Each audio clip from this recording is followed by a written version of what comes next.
To officially open the session and to introduce our distinguished speaker for the evening, I invite Mr. Dilip Narayanan, Vice President and Program Chair of KMA, to deliver the welcome address. Ladies and gentlemen, please welcome Mr. Dilip Narayanan.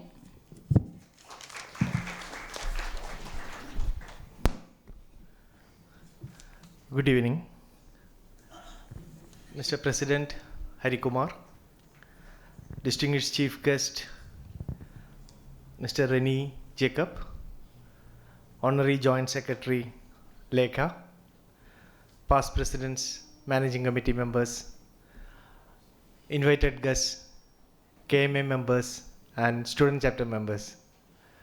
A very warm welcome to the 11th edition of InsightX of this year. InsightX, as you know, is a platform where we engage with thought leaders who are reshaping industries, communities, and the way we think or tackle the future. And today we are honored to host Mr. Renny Jacob. He is an agribusiness entrepreneur and post-harvest specialist with over 30 years of experience in transforming smallholder farming across South India. Since the early 90s, Renny has built value chains for fine flavor cocoa, exotic fruits, and several niche agricultural products. You must be knowing about cacao bean, homegrown, wall frames, so many. And you know, before the term startup came into fashion, Renny, even though he's a chartered accountant by profession, he is into many startups. Everything related to agriculture or value addition of agriculture. And he called himself as a farmer. He has helped organize farmer clusters, set up regional fermentation and drying hubs, partnered with global buyers, and developed private label and bean-to-bar ventures that have put Kerala's produce on the premium global map.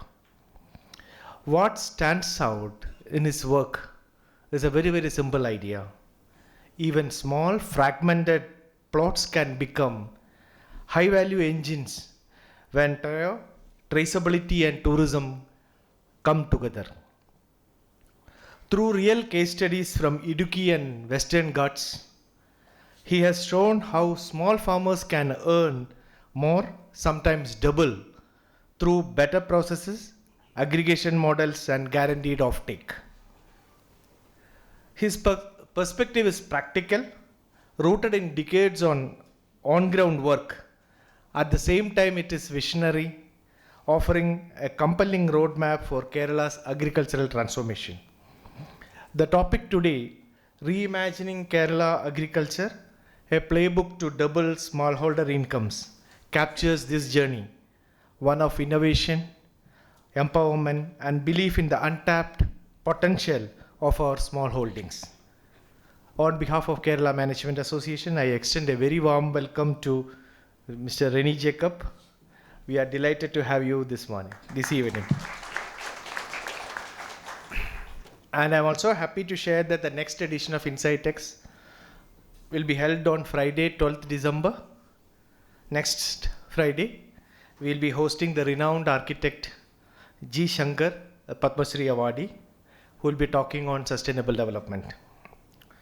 To all our members, guests, and invited friends, thank you for being here Friday after Friday in large numbers, and thank you for continuing to make InsightX a vibrant space for conversations, dialogues. Thank you.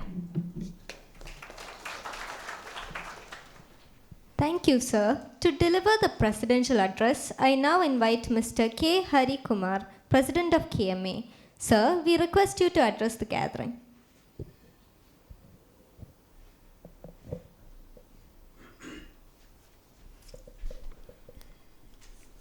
Thank you, Dilip. Past presidents, chief guest of the day, Mr. Dilip Narayan, Lekha Balachandran, and dear friends. Reimagining Kerala agriculture is something which we all should understand and appreciate, because Kerala is a state which has lost the agricultural run. Why I am telling you is, if I ask you which are the areas which could actually give India a momentum, which are the areas where India is positioned high, I would say it's only agriculture, which we don't understand. We are the single largest producer, we are the global largest producer of milk. We produce almost around 248 million tons of milk. And the second producer is European Union. They produce 105. And USA, from where we used to import milk powder some time back, produces just 100 million tons. If you look at the crop productivity, if you look at the total farm productivity, there was not productivity, total farm produce, we are among the top. If you look at the grain production, food grain production, we produce almost 340 million tons, and it has been growing every year. We have been multiplying. In fact, the increase in agriculture production was more than 40% in grew in the last 10 years. Sitting in Kerala, what we see is all the agriculture land lying barren, while outside there is a huge revolution happening in agriculture. That is why India has become an exporter of many of the food grains, and India also controls the price of many products. But what exactly the challenge of Indian agriculture is, if you look at the export percentage, we are nowhere. In spite of producing so much, our product is not valued enough. We don't get the price we actually should be getting, basically because of many other reasons. Number one is, nobody wants India to become a major exporter. None of the European countries, they would try to bring in some barrier or the other. It can be a non-tariff barrier, it can be some other barrier. They would be talking about pesticide residues, they would be talking about 101 things. But let me tell you, the biggest challenge of Indian agriculture, you know why it is getting rejected everywhere? It is filth. Because we have absolutely no sense of ensuring that the product goes in the right form they want. Filth is the most important reason why Indian produce gets rejected. Recently, there was an Amul started branding and marketing in Europe, in European Union. But they are not taking milk from India because Indian milk is not allowed. They are sourcing milk from the Europe, and they are trying to establish a brand of Amul. That's what's happening. What I am trying to tell you is, there is a lot of potential, because India has actually multiplied manifold the total agricultural production. So now this is the time we should actually brand and we should value add the product. That is what exactly the Speaker of the Day, Mr. Renny Jacob, is doing. I was just going through an article about him in Indian Express. He has actually transformed the Indian cocoa business. That is what we were also talking some time back in the President's chamber. He has actually added value, and now there are a lot of Indian organizations which were ranked number one in chocolate production. Well, we don't recognize these things. We understand only Cadbury's or Nestle or something like that only, which are mass brands, which are way below the value chain. But we think that is the ultimate in chocolate, while they don't stand anywhere when it comes to a real connoisseur of chocolate. No connoisseur will even rate all these things as a real brand. That is where entrepreneurs or even agriculturists like Renny comes in. He was talking about, in the article itself, there is a mention about how he could replicate the flavor. And the flavor of cocoa is a distinct factor. How he could ensure that the flavor gets retained in the cocoa, and how he is sourcing cocoa from very many states so that it gets spread out, even out through the year, and how he is able to add value and how people are coming to him and so asking for material. That actually is a big challenge. Actually, he is trying to make a brand out of a commodity. Otherwise, we all know cocoa as a commodity. But he is actually trying to make a brand out of cocoa. I think it's Indian cocoa, right? That is the brand name. So that is a very, very important thing. Now, if you look at many of the products, commodities are becoming brands, because now if you go for even if you go for buying rice, you look at the brand and buy a 5 kg rice. Earlier nobody used to brand it, but now commodity products are a brand and many of the branded products have become commodities. That is the transition happening. And in states like Kerala, where the labor cost is high, it is absolutely necessary that we add value to the product. Otherwise, Kerala agriculture will stand nowhere. So what I would say is, he is actually an example for everybody, even the students or anybody who does agriculture as a part-time, because everybody would be having some interest or the other in agriculture.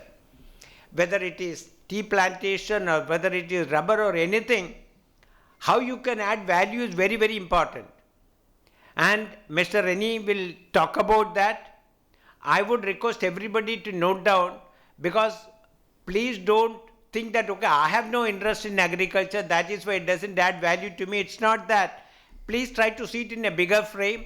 Please try to see it from a how you can add value model, because that is applicable across the spectrum. It need not get limited only to agriculture. It can be any commodity also. It can be anything what you do. Add value. Because unless you add value, you will not be able to absorb the cost, and once you add value, there is no limit. You will be establishing it as a brand. So these are the lessons which even the students should understand, and that is why KMA keeps organizing topics on very many topics. It doesn't get limited only to one aspect. We have, people who have been coming here regularly will know that the topics we discuss at the evening meetings are diverse. There are many topics, and everything, if you look at everything, adds value. So please keep coming to KMA. Please keep listening to diverse topics. Like he was talking about, next time we are having an architect, which has nothing to do with the common thing. We will also be having a banker. We had an advertising professional talking here. We have people right across the spectrum, so that you get exposed to every activity, you get exposed to very many scenarios, so that you will all be able to understand the challenges of everything, how you will be able to differentiate, so that you will all be able to, even the students will also be able to decide on the way forward on their career. And as I was saying, KMA is getting ready. KMA recently also had many programs which Dilip was mentioning. KMA is getting ready for the great convention, because we are going all out for a great convention. And I think probably you must have seen the video which were shown here. And you will also be getting very many communications. Probably I think there is a communication has been coming to everybody. And please stay tuned.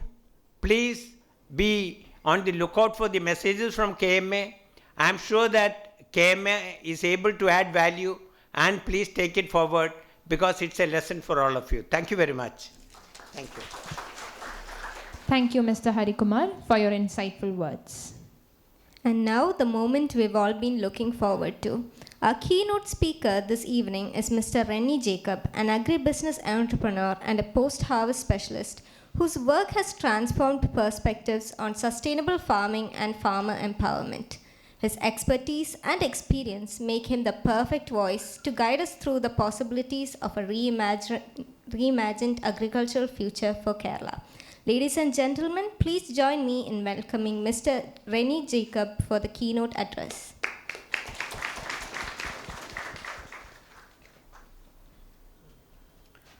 Yeah, good evening to all. Thank you so much, President Dilip and Lekha, for being honored like this. See, we are from the villages, actually. We live in the villages. I'm a farmer, basically, and I represent the small farmers of Kerala. And it's quite an honor to talk to a very enlightened, urban business leaders like you. And possibly I'll try to convey some macro level things, not getting the details of what I do or what exactly I do at the lower level of actions. Rather, trying to share some ideas and learnings that I've had in the last 40 years of my life in being in the farming world. So, thank you once again for inviting me to this. I'm honored by this. So I'll just come to the point. Of course, once again, to qualify my presentation, this is more at the macro level, ideation angle, sharing some concepts of the future of farming and our land, which we are all proud about. Based on my own personal observations and experiences, it may not be appropriate to criticize anybody, be the government or the stakeholders of the people who have been driving agriculture in Kerala in any way. I do not intend to do this, but I see an opportunity to express my passionate views because I am quite agitated about agriculture in Kerala. Agitated about many things that's going on, and I feel actually that the callous attitude of the business people of Kerala also, because agriculture cannot be run with farmers alone. They need people to handhold them, to partner with them, because almost I would say manufacturing is not critical. It's always marketing and branding that matters in this world. So from that perspective, I wish to present my personal views here.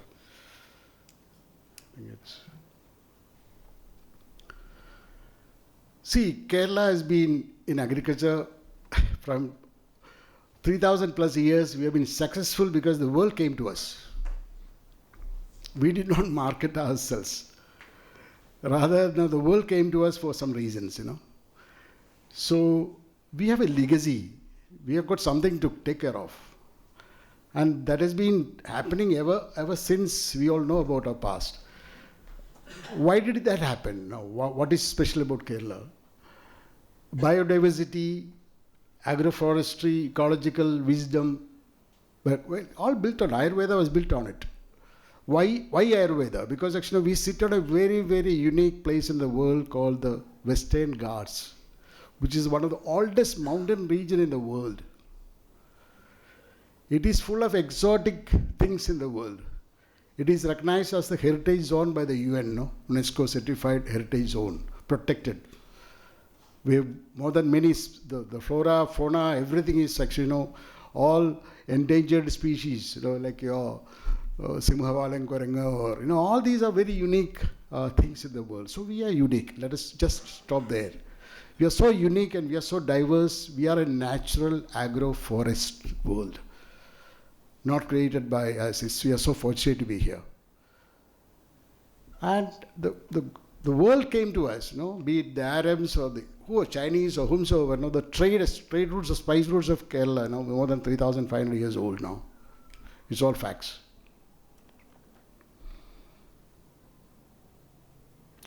So a significant change has happened actually about 250 years ago. The British came.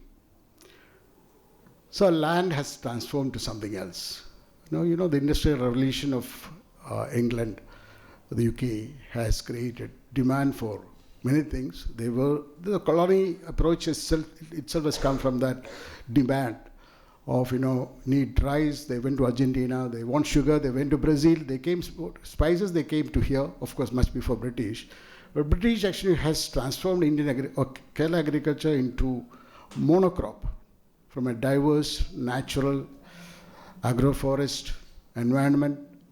Existed for 3,500 years, they converted that into monocrop of rubber and tea.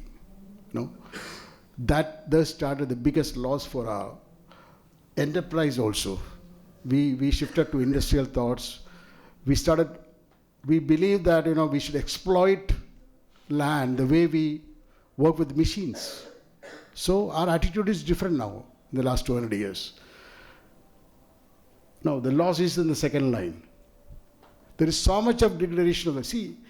Machines can be repaired, but you can't exploit the soil. It gets depleted so fast, You have to regenerate. That is the natural world of forestry.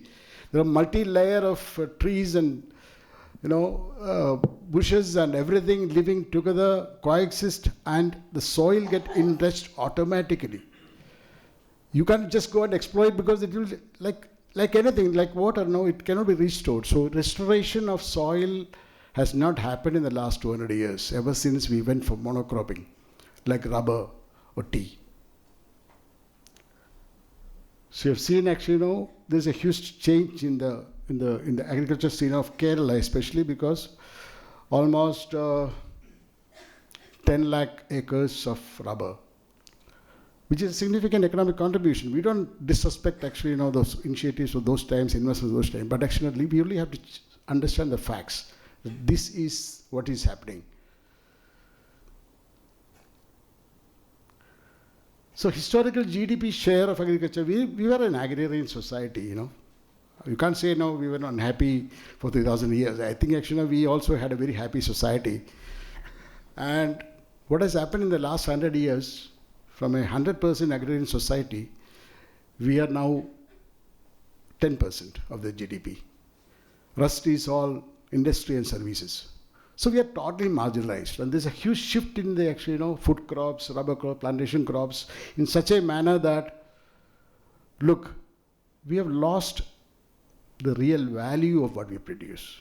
We have become commercial, we have become industrial, and we are just going to survive based on cost competitiveness. If your cost, like Sir said, if we are in commodities, we are not offering anything exotic to the world as we did in the last 3,000 years.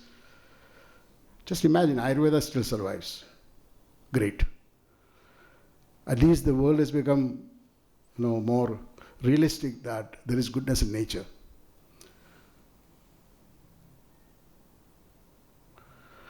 Now, what has happened in the last 60 years after independence is this. First of all, you know that most of the later developments in the last 200 years have come in plantations, which has been by only cutting forests. We all the region that where rubber and tea are growing is all used to be forests. And now I don't think actually the Europeans will ever imagine that we should cut forests now. In fact, nothing can go to Europe now unless there is a deforestation certification. At least they're paying back.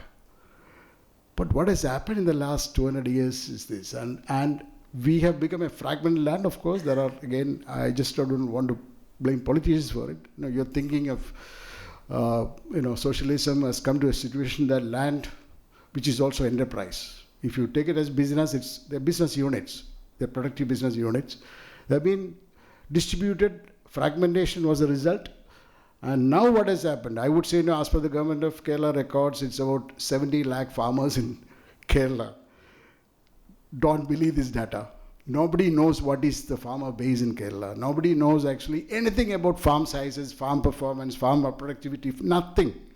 It's all numbers collected by agencies. I think unless you've got such a good digital infrastructure like Udai or, other kind of thing, you are not going to get any meaningful data for business judgment. Like maybe you are interested in business thinking. You are not going to get the data. So this is actually some data after all the synthesis and analysis we have taken from central government records based on satellite imagery and so on and so forth.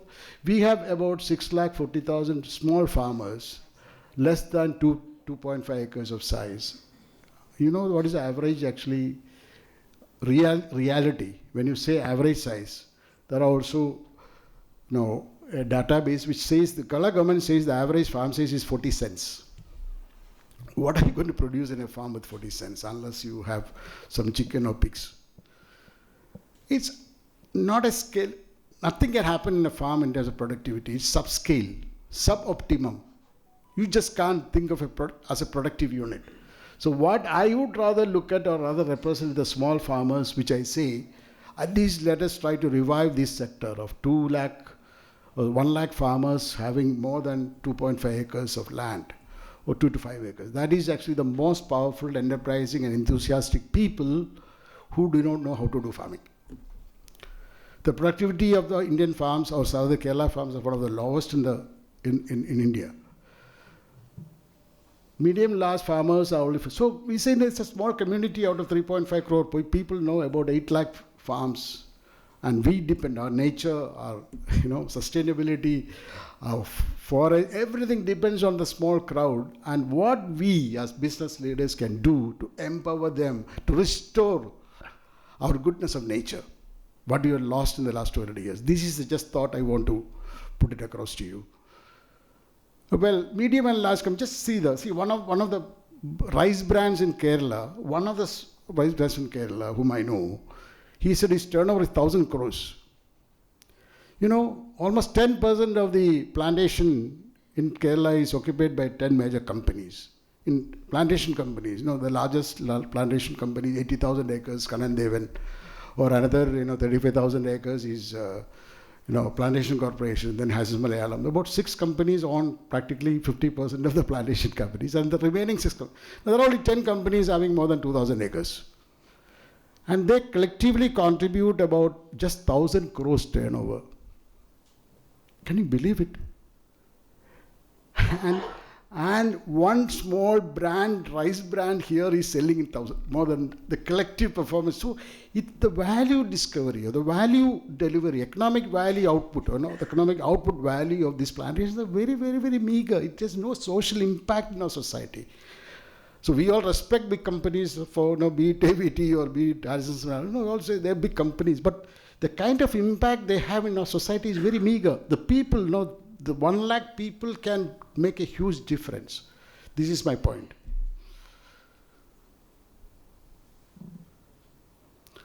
Spending by government. So this is the budget. Okay, this is actually what is direct expenditure. I think the latest budget talks about 8,500 crores for farmer support. Who? 1 lakh people. No? The rest is all marginal subsidies for small farm laborers. As I said, government has got a certain database of farmers. Basically, 95% of the farm labor, whom they pay monthly pension of 1,600 rupees. So the data does not speak about, investment by government. It's all about benefits being transferred to population without empowering them, without bringing results to the farming sector. We need to have a total radical change, unless we are going to perish. The farming will stop in Kerala because you understand, I don't have to explain. The new generation cannot live on the farm. They can't sustain their families by depending on the farm. So at least if we can restore, channelizing this money. Just imagine, almost 10,000 crores is being spent by the government to support the farmers, and it is being squandered actually into areas where it is not farming. It is welfare, yes, but it's not farming. Look at actually the people deployed. The government of Kerala has employed 15,000 people directly to support farming. And what is the benefit to the farmers? Do you see any farm as a successful model? Is there anything available in Kerala to replicate? Just imagine, I think, who is interested in farming now? Not any new generation of farmers are going to be living in the farm at all. I think practically all of us would be having a farming background. So I am doing this because I want my children to come back and be proud about the land, to engage themselves in a sustainable operation where your farm will give you a living. You don't have to run away. We have got an exotic land. Anyway, the point is actually this is the way government spends on the money. I do not know the benefit. I asked them, show me one example. Government has got more than some 20 model farms employing thousands of people. Have you ever come across? Then it should be a place where people are visiting, to learn how to do farming. So what are we all doing, How do we, let's not blame the bureaucrats for it. Bureaucrats need to be given ideas, action plans. We need to make interventions. That's not happening, and that cannot come from the farmers. As I said, actually, farmers don't have the enterprise and the learning, as well as education, as well as the DNA of you people. You're different. You're fighters. You're leaders. You do business. Unfortunately, without that kind of handholding, I'm talking about. I don't want to get into details of examples. What happens in Peru, or Venezuela, or there are everywhere. This is a reality. Small farmers are the majority. 80-85% of the agriculture sector is in the small farmers' hands. But the governments are aware of it, and they intervene, support. So this is the point I'm trying to say.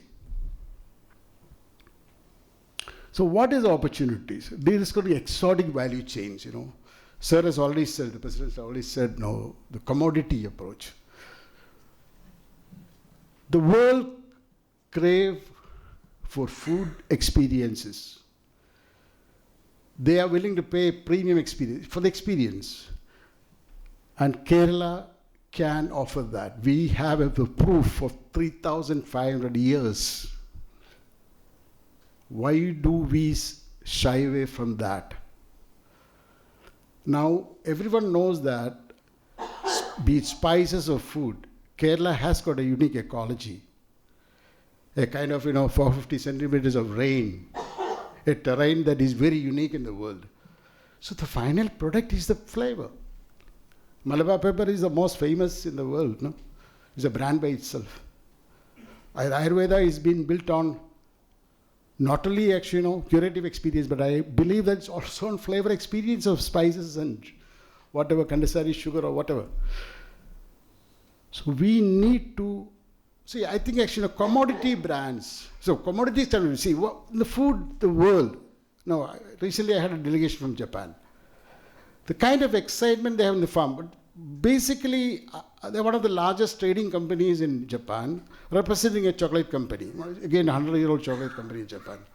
So I learned actually how sensitive are they to about my character, my integrity, my value system, and my farm management, the way I treat my workers, because the brand of a food is always credible when you got a traceability. I don't think actually manufactured food would ever command the premium respect and acceptance by the luxury world. The people who are educated, people who are concerned, people who are elevated with a certain kind of social responsibility would always want to see who is the producer of the food. And I am sure all of us, we know, be it milk or whatever, we always want to know who is the supplier, who is the vendor, or who is the farmer, who is the source. That is what is about traceability. And the world always attaches premium to traceability, because unlike the commercial brands of the world, which you are all familiar with, the marketing of food, I am talking about actually food, natural production, authentic food, not manufactured, is always the value, the brand equity is built on authenticity, traceability, and value systems. So it is doable. I just mentioned, and I just want to share one of my experiences. I got into rambutan farming way back in 2006. I launched my farm in 2009, the first harvest. And since then, it was a demonstration of an idea. I was out to gamble. I didn't know that actually rambutan would be that stable, because all of us grew with rambutan in our childhood, but this variety was so exotic. And today, after 12 years, or 12 or 13 years, I can say that more than 500 crores are earned by rambutan in Kerala by farmers. We have thousands and thousands of farmers who are in rambutan farming. So one small initiative. What I mean to say is actually, that is a learning. So is set up in cocoa. I was given the responsibility to promote cocoa by Cadbury way back in 1990. So Idukki district did not have any cocoa at all. And we had a huge problem in pepper. There's a disease, root wilt disease. It collapsed. The farmers were in big trouble. So we got an opportunity. We promoted cocoa literally in the villages, and we promoted cocoa. And in 12 years' time, by 2002, Idukki district contributed 40% of India's cocoa. So I come with a confidence that transformation is possible. And that was a huge step, because farmers, they're all marginal, small farmers.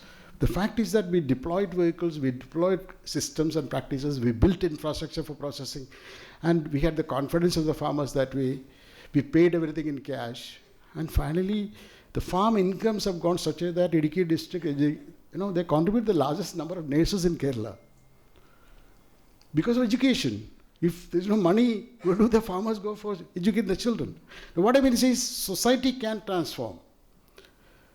and if they realize the necessity to transform. So we want to put Kerala farms as storytellers to the globe. And so he's actually another family, Jojo, a particular family in Panampilly. He's also a good farmer. He's also pioneered so many things. And all educated youngsters like you, who have been educated in US and abroad, they come back and work for themselves because they believe that this land is so good. And we've got a reason to protect that. The next pillar of Kerala, now you know that be it IT or hospitality or healthcare or education, which is contributing the substantial part of the Kerala economy in terms of as a service. We are no more an agrarian society. So these are the four major pillars as it exists now. I just dream that the next pillar of Kerala has to be the small farms of Kerala. I talk about the 1 lakh people, out of which if we can convert 10,000 farmers to produce 10 lakh rupees from 2 acres, it is doable. Rambutan, easily one can get 10 lakhs. But I am not interested in monocropping. We must have a diversified approach because that is agri-forestry support. That's the world seeking now. All over the world, people are talking. Even big chocolate companies also switch over for marketing reasons. They have their corporate value systems. They want to impress people all over the world. So they said, we don't want to buy from monocrop farms. We don't want to. So the world is changing. We don't have to catch up. We have to totally transform the whole thing. And we need to actually present our farms as, I think I'll just,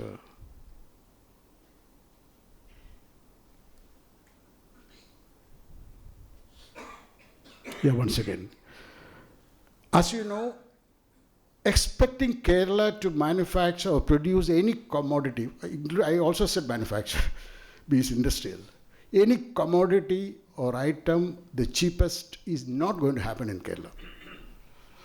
We are far too developed, socially, economically, as a society. You can't produce anything cheap. Kerala is going to be expensive. When you operate in other states, you know why you should not be in agriculture, the way as a commodity. I go to Andhra, I operate in a unit where the largest producer of lemon, the largest producer of mangoes. Look at actually the plight of the living standards of the workers, living standards of even the farm owners. No, you can never ever compete with them and outsmart them at all. They're the cheapest producers of everything. So why should we be into agriculture? That's my question. Because Kerala is a free country, the goods are going to move. So let us not think that we are going to produce anything cheap. It's not going to happen. Your labor cost is high, everything is high, social cost, compliance cost, everything is high. So what is the alternative? Whatever we do, including farming, we have to think like the Swiss guys. Swiss guys, you know how much they sell a watch for? $1,000? Is it to manage time? No. It is something else. That is where the experience comes. We call lifestyle, we call it actually, brand so the fulfillment of a consumer happens in many ways.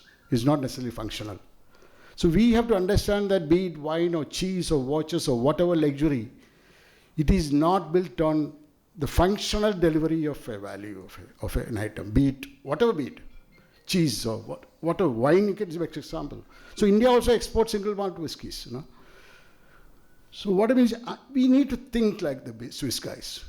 We are expensive and we are premium. And what do we do to make it premium? That is where our work comes in. We need to discover the premium. We have to define premiumness. We have to deliver experience in food. And that's the reason actually we said we have to think in a radical way. But the past is past. If we have to protect our land, if people, the youngsters, the new generation have to remain in our land, to take care of the land, the legacy of 3,000 years of farming, there's a huge knowledge base, like Ayurveda. Why are you teaching us? So we need to actually protect many things, including our intellectual property, including actual farmlands, including our environment, be it actually the ecology or as well as the climate. We need to keep it active. The farms should be active. So I'm only saying that actually as business leaders who are who are the risk appetite, who are actually, not working for system, or rather, just to make a living out of it. We are all actually have the spirit of, achievement. Have to actually understand the reality of Kerala city, because actually otherwise, as a society, we are going to fail if we do not take care of these 100,000 small farmers.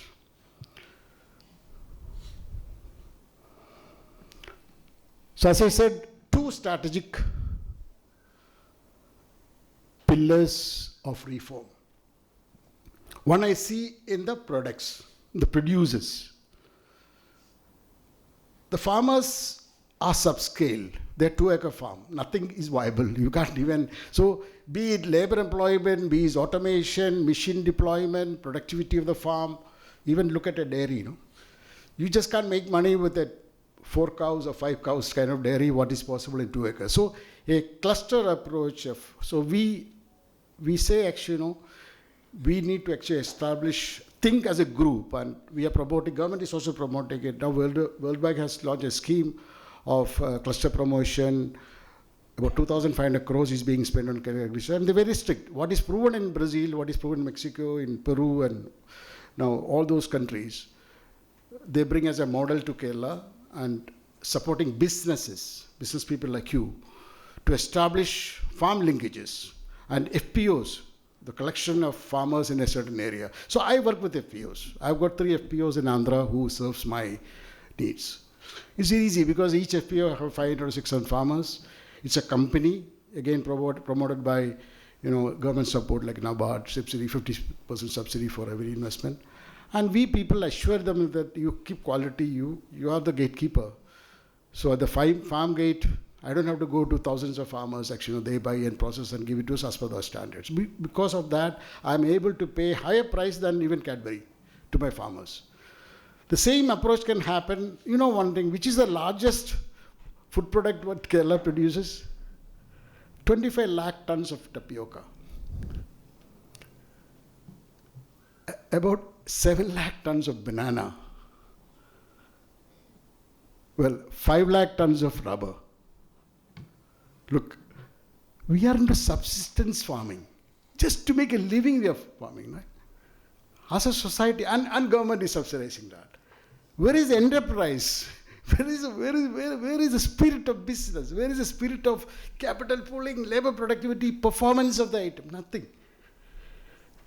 So we are now greater than the Tamil workers next stage. Actually, majority of the people are living on subsistence. So what I mean to say is, think premiumization.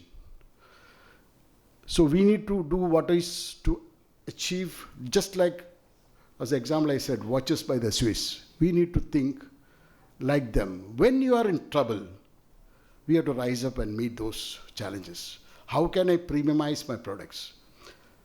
I need to bring in the talent, enterprise that is in your heads, It's in your minds. The farmer needs handholding. They will produce, But if you have got an idea how to premiumize what is grown in Kerala, things are happening. A lot of other food products also exported in a big way. On the other side, I said the next big opportunity, because we can showcase Kerala as a premium destination for tourism, farm tourism. It is still not evolved. Food experience in the farm, as you know, even if you travel, wherever we go, be it any developed nation, we all go to the farms and experience. That is the most satisfying experience to any tourist. To understand culture and understand flavor, understand food habits. So these two can be clubbed together cleverly. 100 ideas can be triggered by this, how to position it. But unless you give 10 lakh rupees for 2 acre, which I know no one is going to believe, but many of the farmers like us have demonstrated this doable. 1 acre, 5 lakhs. That means a family can live a decent life. The children can continue in the farm. There is enough income to the farmer to take care of his education of the children. If we do not do things that would take us to that level, we are perished. So how to, you ask the government, now bureaucrat is going to say that it's doable. He is not a farmer by himself. He doesn't have the idea. We must, as innovators, As business people with acumen, we should do that. The initiation has to happen from the business people of Kerala. And tourism should be part of it. I always used to say that a good percentage of C-grade fruits of Kerala is getting perished. 6% of the world wine market, I don't want to say the billion, is fruit wine. And we have unique fruits.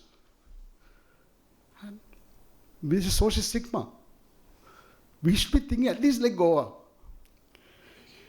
I am 100% convinced that I've made rambutan wine, I've made mangosteen wine, I've made all kinds of wine, exotic wine from cocoa. It's a waste actually, the mucilage of cocoa fruits. But, well, to handle that animal of excise department, it's a trouble. But youngsters have the courage to do it, no? The risk appetite must be there, It's not that actually I don't want to lose my focus there, but wine is a very, very, very big opportunity for Kerala.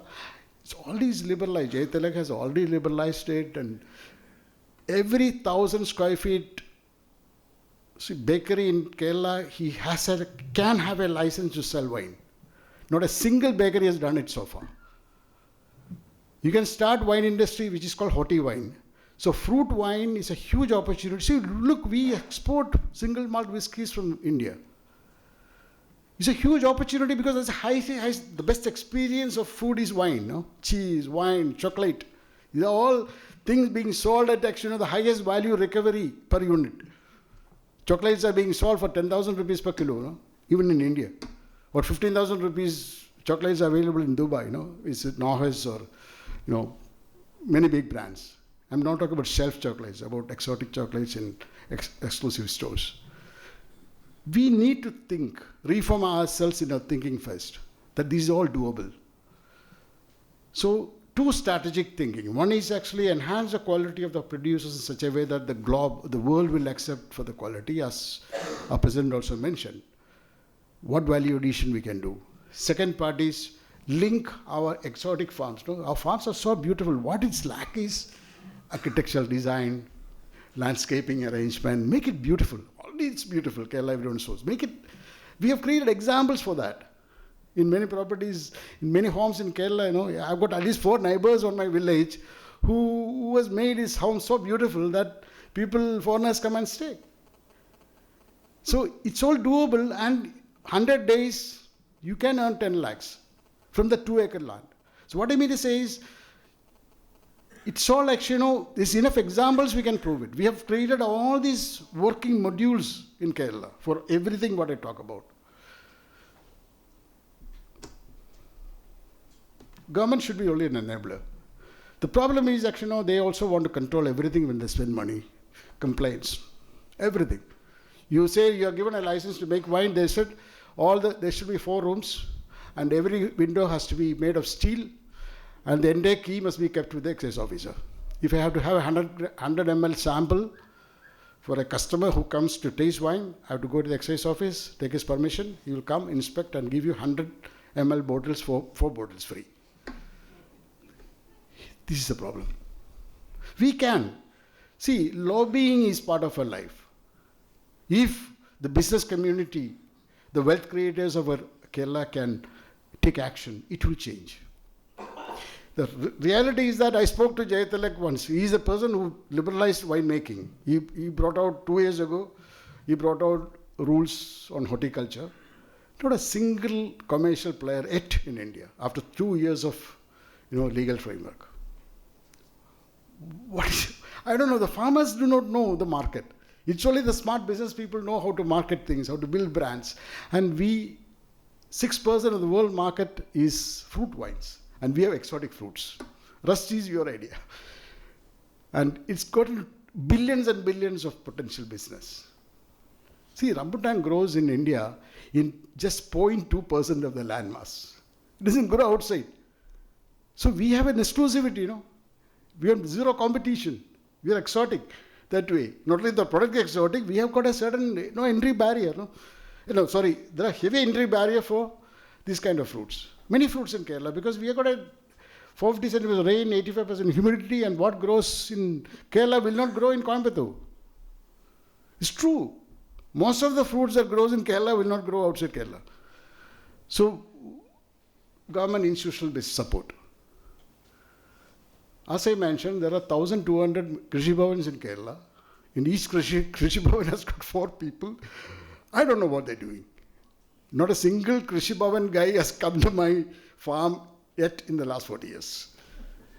Honestly, I do not know what they're saying. No, we spent 15,000 people to support farming. And we have no farmers. Government wants data, no? They say 70 lakh farmers. Honestly, I don't think unless we promote FPOs in every block of panchayat, you will never get a count of the real number of farmers. So, government should be in the enabling role.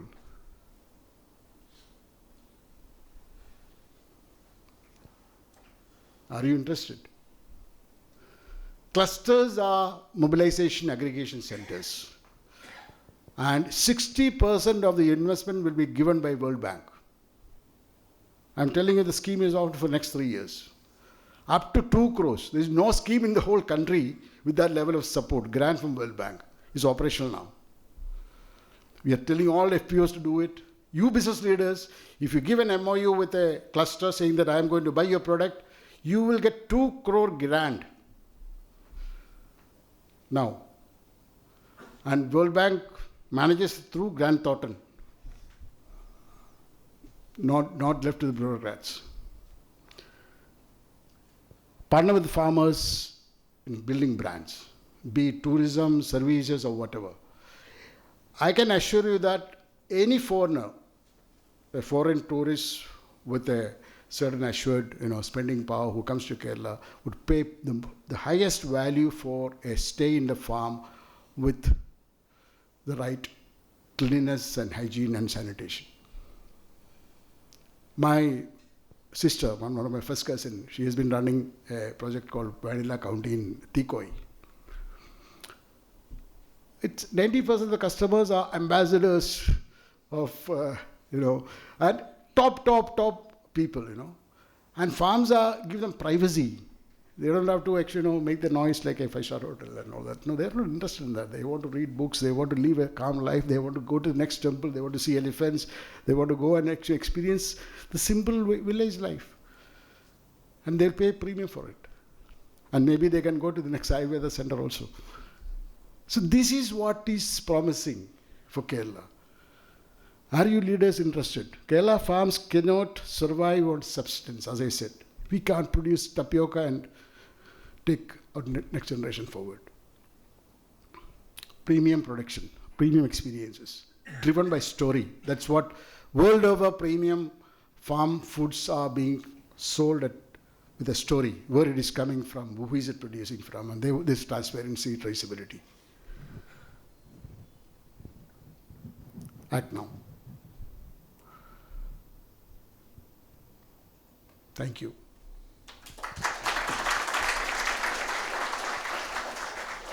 Thank you, sir, for that enlightening presentation. We will now open the floor for questions. If you have a query, please raise your hand and our team will bring a microphone to you.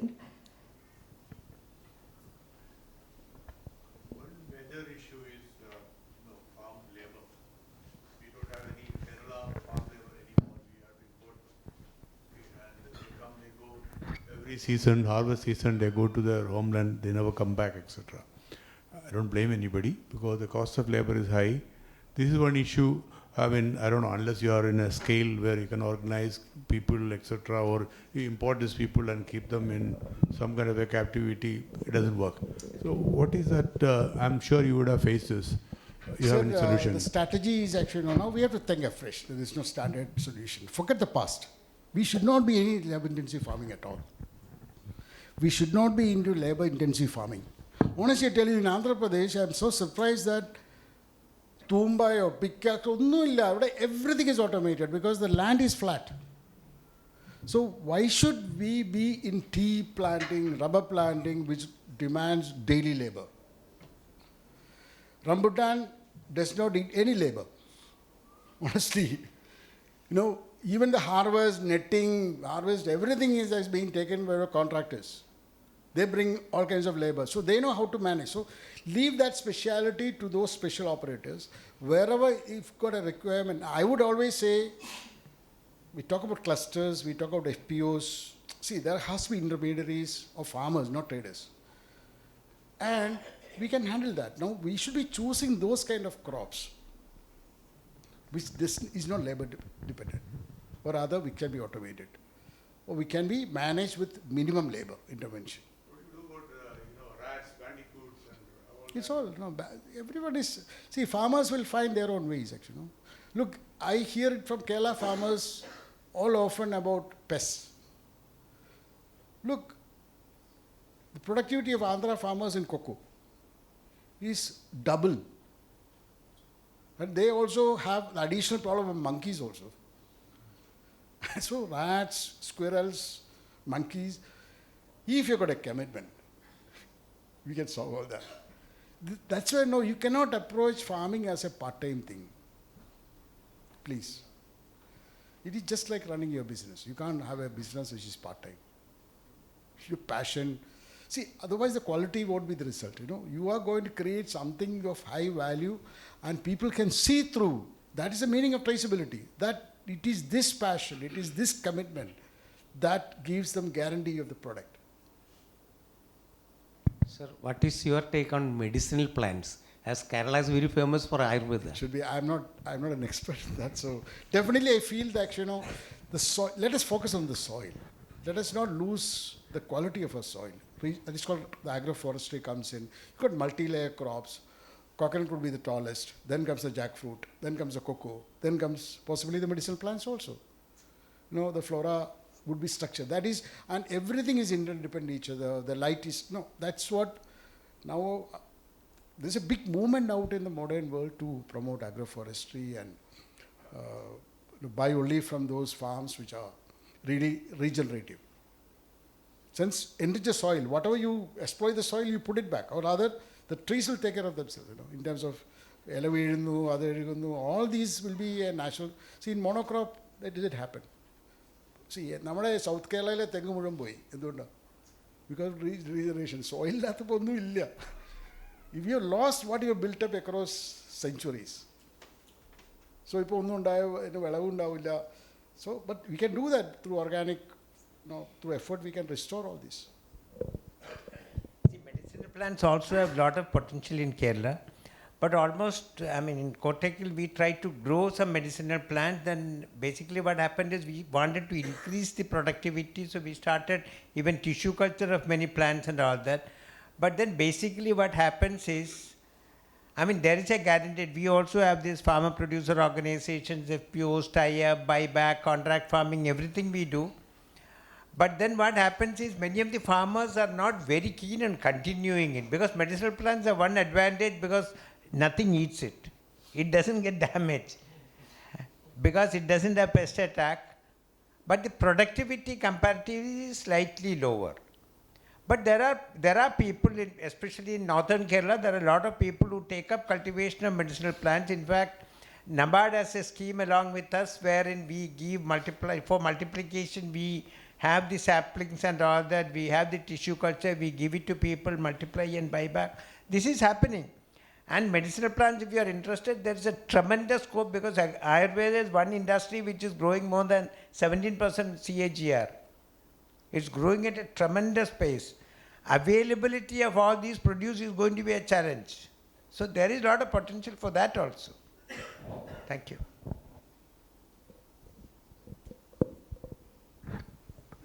Thank you, sir, for that wonderful session.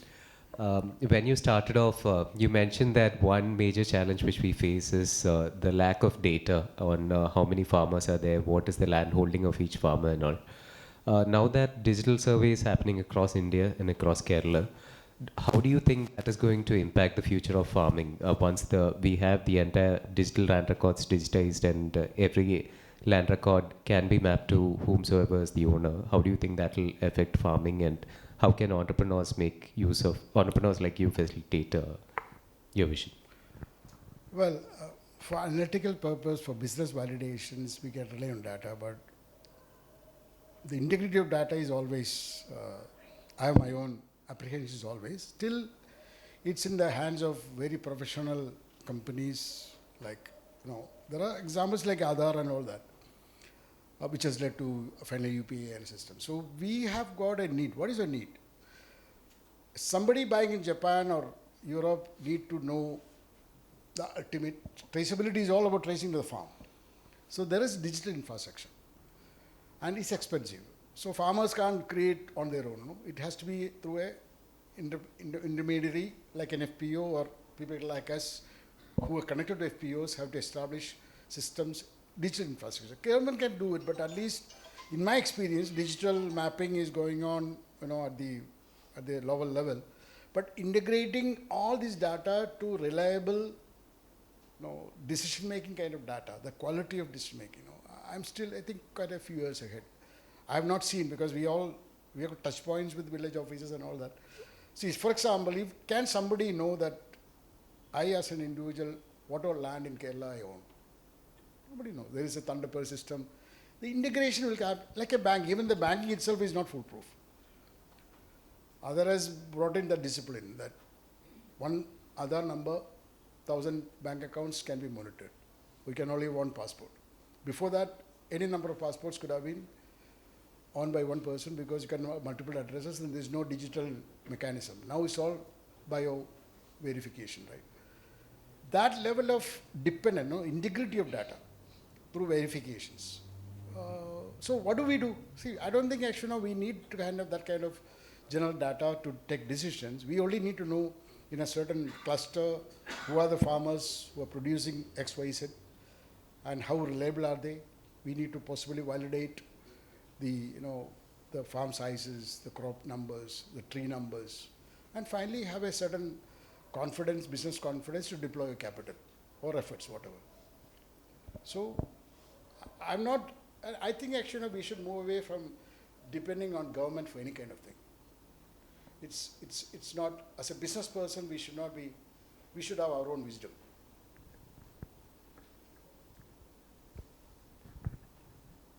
Good evening. My name is John.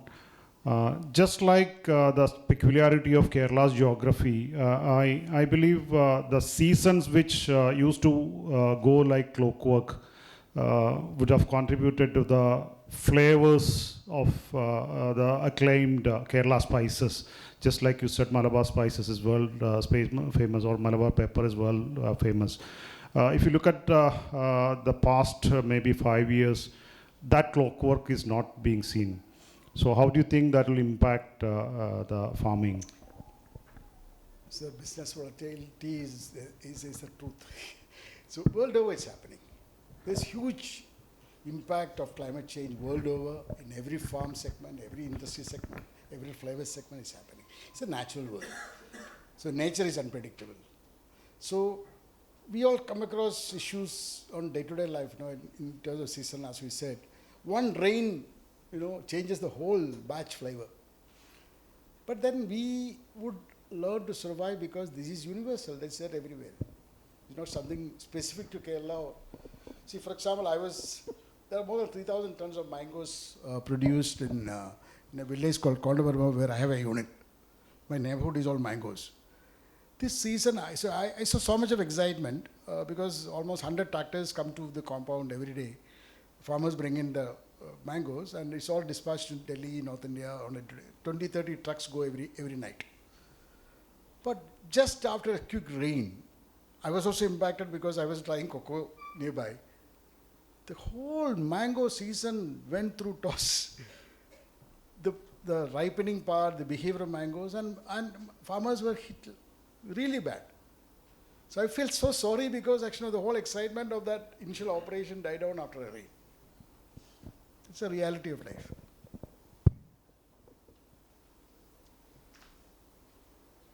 Good evening, sir. I just want to ask you, based on your experience on agriculture and all that, which are those important crops which would be suitable for Kerala, considering the landscape and all, for the future, for the next few years? Like you said, you started cocoa in a couple of years back, and now Idki, they are growing it. Which are those commercial crops that is suitable for the Kerala climate where the youngsters have to start farming?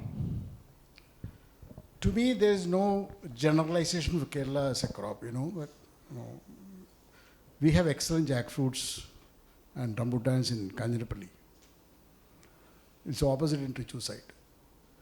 We have more than 60, 70 varieties. There's a soil museum in Trivandrum, no? I think there was an article recently on that. So Kerala is a museum of soils, microclimatic situations. So there is nothing called a crop for Kerala. Kanjanappally is so famous for rubber, whereas northern Kerala is not. So soil, microclimate, geography, 100 unpredictable, unknown factors are there always, which is always, see, agriculture is always a very speculative commodity market, no? Why so? World over, no? It's a commodity which is always, there's a gamble, there's a market, just like equity market. Now the point is this, I find that's when we talk about clusters. Fruits. For example, in every fruit for that matter, we only have to discuss where you're going to operate from and go and learn from the farmers there.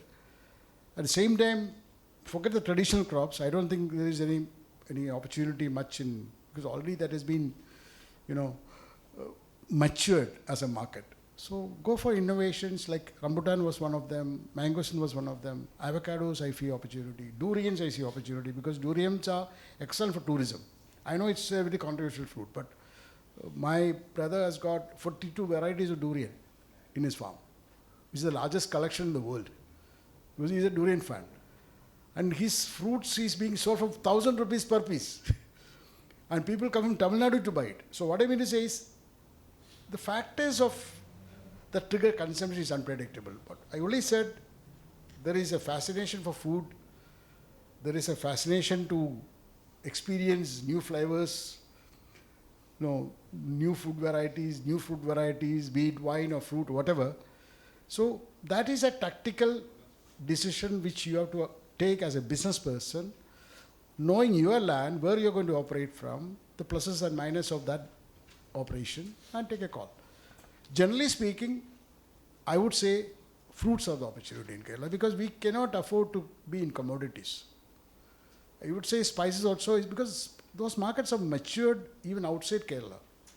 The Karnataka is big way into pepper. Now Andhra, I found that they are into Jadikya, all these actually, they are innovating, because they got larger tracts of land. And they got appetite for this kind of risk also, unlike our farmers. So they're exploring. We need to possibly, that is where a lot of discussion has to happen, a lot of information will be shared, a lot of research has to do. Then invest in those areas. I would say if it's in Kanjanappally, please go for rambutan. That's it. Otherwise, you need to learn from the farmers, successful farmers of the region. Even otherwise, horticulture is growing manifold. India has become second in the fruits and vegetables thing. So horticulture is growing manifold. So all these areas can be looked at, right? How do you handle the issue of pesticides? For example, pineapple.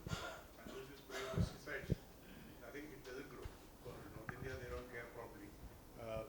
But this is an issue, and most of our fruits and things are heavily infested with this kind of thing. Banana, for example, unless you use fertilizer, of course, pesticides, they don't grow. Tapioca, of course, the bandicoots and all, that's a different story. Everywhere, heavy dose of, pesticides and chemicals are required if you really want to bring it. Otherwise, you will get some sample, crop only. Yes, sir. Actually, there is one thing. In India, we are into subsistence farming, just for day-to-day living. We are also catering to a subsistence market, with so low purchasing power.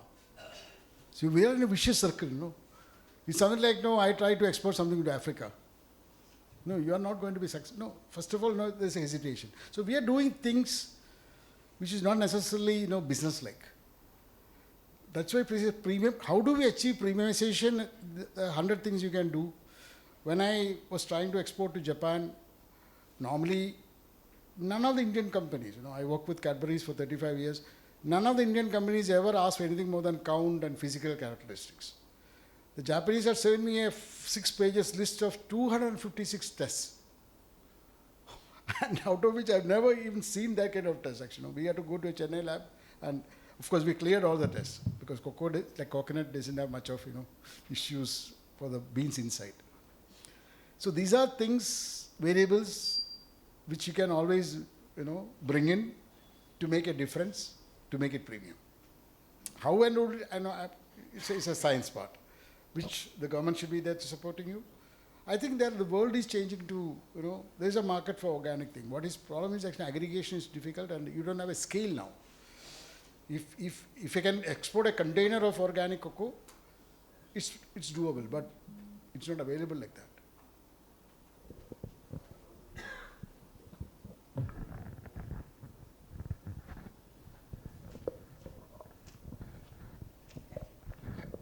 Thank you very much.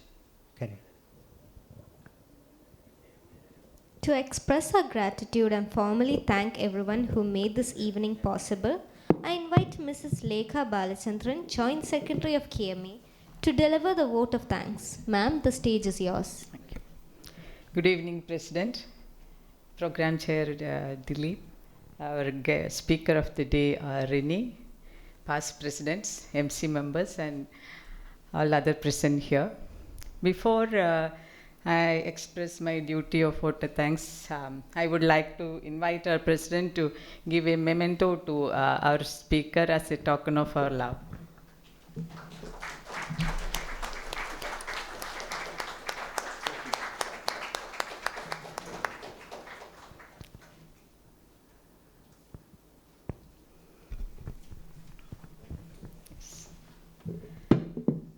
I am sure that you all have a wonderful session and an informative session regarding agriculture.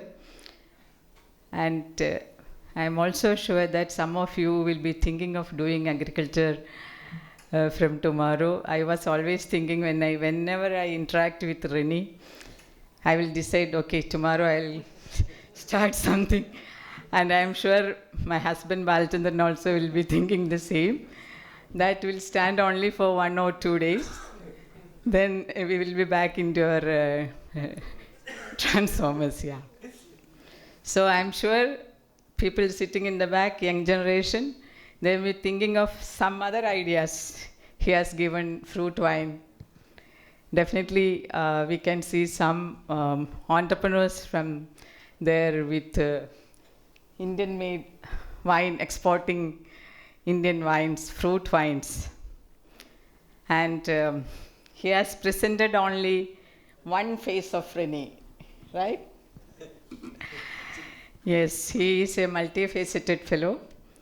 Recently, I think this week itself or last week, I have read a Facebook post by one Mr. Maposang Valath, an artist. He has written beautifully his journey as an artist. During his difficult times, he met Mr. Renny, and the support he has given. He's an art promoter. He doesn't want to known as. He want to know him as a farmer, I think. So the way he supported that guy, Mr. Valath, he's explained beautifully in his writing, and the support he has given to become a successful artist, and the way he supported throughout his life and holding him throughout the journey. He's explained very well. That itself shows the leadership quality in Renny, the human side of Renny, and the business entrepreneur side of Renny. Other than this, the so-called the farmer, he has explains always as a farmer. Other than that, he is an art promoter. And the cocoa man, he hasn't explained, he hasn't come to that side also. He's a cocoa man of India, I would say. He is giving cocoa to Cadbury's and other major major producers of chocolates in India. So I'm sure you all will be enlightened with the talk by Renny today. Thank you, Renny, for that. And thank you, President, for being here today in spite of his busy schedule. And of course, our Dilip, I am sure he will be coming with more insight sessions like these premier persons. Thank you, for Dilip, for that too. And past presidents, thank you for your presence here today. All MC members who all are present here, invited guests, other members of KMA, and students who all are sitting here. Thank you so much for your presence here. As Dilip said, all the programs, inside programs, the hall is full with average of 70 to 80% every Friday. Thank you for being here. And finally, not the least, thank you, Secretariat, for arranging all these things, all the programs very well conducted. Thank you so much for that. Thank you. Have a wonderful evening. Thank you. Thank you, ma'am.